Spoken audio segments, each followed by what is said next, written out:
This is American Ground Radio. I'm Stephen Paul with Louis R. Avalone. What is it that just triggers the left about allegiance to the USA? I mean, is this country not worthy of our allegiance? Kind of like that Olympic athlete who promised to burn a U.S. flag on the podium if she wins a medal. Well, and you left a little part of that out, that it's a transgender athlete. And that's a whole other discussion. My point is, what is it about the United States of America, about our flag, our Pledge of Allegiance, our national anthem, our motto, "In God We Trust," that just triggers the left? They just want to shut everything down. And by the way, he, she, whomever that is, the Olympic athlete that promised to burn the U.S. flag on the podium, she said that she actually loves this country, but she wants to show the world that the country has morals and values, and it's not all the bad things we're known for. So see, that's what I'm talking about. Maybe that's it. Maybe that's it. This country, to the left, isn't worth pledging allegiance to. Well, see, here's the thing. Barack Obama, when he said he wanted to fundamentally transform America, remember that? He said he wants to fundamentally transform America. You don't want to fundamentally transform something you love. The left can't proceed turning things into socialism. They can't proceed moving their agenda forward if they love what America is. Because, and I write about this in the second sentence of the Declaration of Independence, America was founded on an idea. If you love, and that idea is the second sentence of the Declaration of Independence. If you love every word in that second sentence, then you love America, because America was based on an idea, right? No, absolutely, sure. If you don't love that, then how can you call yourself a patriot? No, I was just... And the left doesn't like that we were all created equal. They don't like it. No, I was just chuckling because I'm thinking about, before you get married to your spouse. Right. And then you go, oh, it's going to be great. Yeah. I'm going to fundamentally transform her. Right. Oh, yeah. How's that going to work out for you? Oh, great. Yeah, that's going to turn out really well. Or women, you marry a guy and you're like, I'm going to fix him. No, but see, you're not. But that's what Obama said. That's exactly what Obama said. He was like, I'm going to change. I'm going to transform. We're going to make this right. Baby, just wait till I make you better. Okay, I have no idea where that dialogue is going, but I'm not participating in it whatsoever. What I want to share with you, though, is a Colorado mayor, small town, Colorado mayor, Shane Furman. Silverton, Colorado. He basically unilaterally banned the Pledge of Allegiance at their council, their board meeting. Surely you're kidding. No one who's a patriotic American would ban the Pledge of Allegiance. Well, come on, you're just making this up, trying to make Democrats look bad. Well, just listen for yourself. The indirect threats, inappropriate comments in and out of public meetings, and the general divisiveness that she's creating in our community. We will not be doing the Pledge of Allegiance during Town of Silverton Board of Trustee meetings, and it's removed from agendas and/or protocols until such time that we can discuss this at a board retreat or workshop. We already discussed this as a board. Any other unilateral decisions we need to know about? If you'd like to find somewhere in the code that does not permit me to do this, then I welcome that discussion at our next meeting. Yes, but it's just been done for a long time. I understand. We all took an oath, and we as a board collectively decided it would be done. This is not up for discussion at this moment, but if you'd like to add it to the next agenda, we can do that. Thank you. All right, You're welcome. All right, so this pajama boy mayor basically says, due to the general divisiveness that the Pledge of Allegiance is creating in our community. See, the Pledge of Allegiance isn't divisive. If you look at the words in the Pledge of Allegiance, there's nothing divisive in there. What is divisive about one nation under God? Right. Indivisible. With liberty and justice for all. I mean, if you can't say that you're for that. Yeah, I'm not in favor of liberty or justice for anyone. What are you in favor of? Right? Marxism? Right? Is that better for you? The only reason why it would be divisive is because people who don't actually like this country have decided to be offended by it. They chose to be offended by promising to be loyal to a republic. And that isn't the pledge's fault. It's not the fault of the Pledge of Allegiance. It's the fault of the people who chose to not like the country they live in. And a couple of years back, in what should have been a warning to America the canary in the coal mine. And in Minnesota, city council there banned the Pledge of Allegiance as well. They did so, and here's really what's behind this thinking. They concluded that in order to provide a more welcoming environment to a diverse community, that they were going to forego saying the Pledge of Allegiance before every meeting, because not everyone who does business with the city or has a conversation with the city is a citizen.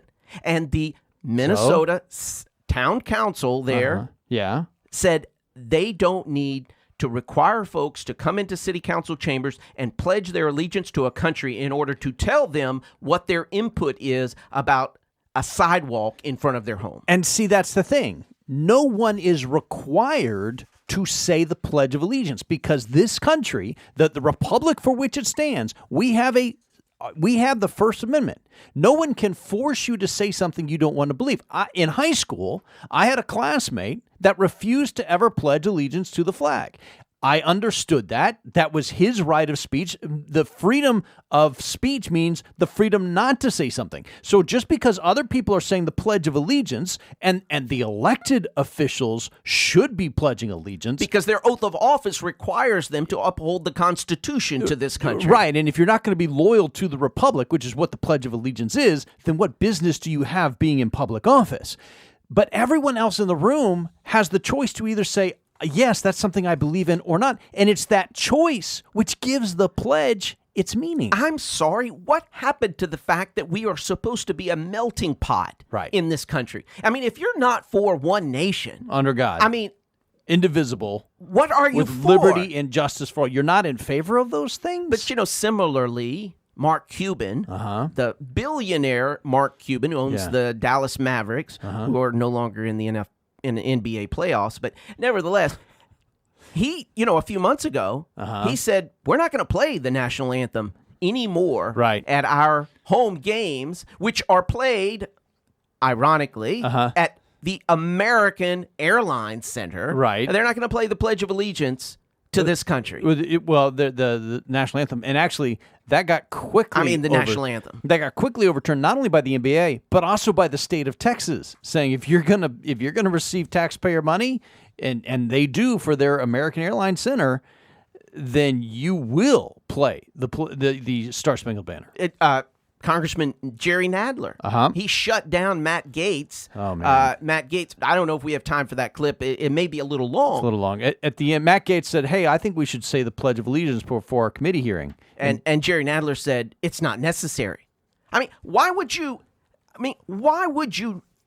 opt out at the opportunity to demonstrate how much you love this country? And if you're not with us, you're against us. And if you are a member of Congress, you have taken an oath to uphold the Constitution. The Constitution is the document that establishes the republic for which the flag stands. That's what you're pledging allegiance to. Well, if you've already sworn an oath to uphold the Constitution, why are you opposed to pledging allegiance to the republic? These are the same folks. These are the no borders folks, the one world government folks. I mean, it's un-American. Let's get to the top 3 things you need to know before tomorrow.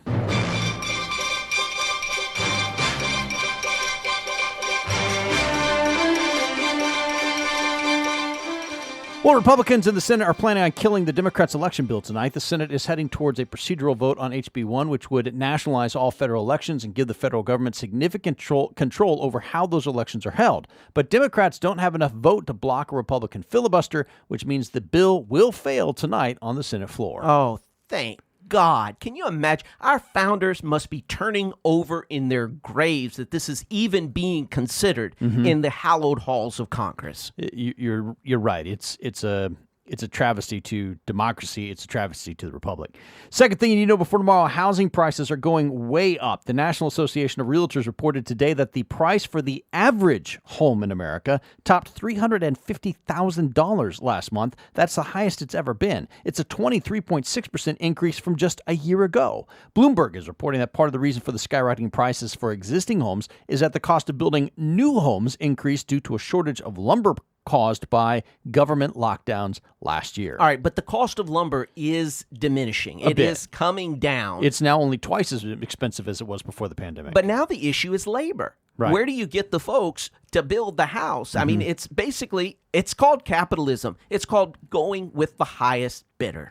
And the third thing you need to know before tomorrow, Louisiana voters will get a chance to approve or cancel a change in the state's tax code. The bill, which was signed by Governor John Bel Edwards on Monday, would lower income tax rates for individuals and franchise tax rates for corporations within the state.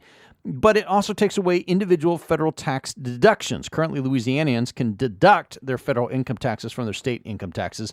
This change has been a big objective for business groups in the state for many years and will be on the ballot in October. You know, as long as you are shunning your state's largest industry, oil and gas, Right. as long as you're supporting a Democrat president that has shut that down, Yeah. I mean, I don't want to hear anything out of you as governor because you're not doing what's best for the people of Louisiana. What's interesting is this bill looks to me a lot like the Trump tax cut. It's lowering rates and getting rid of those loopholes.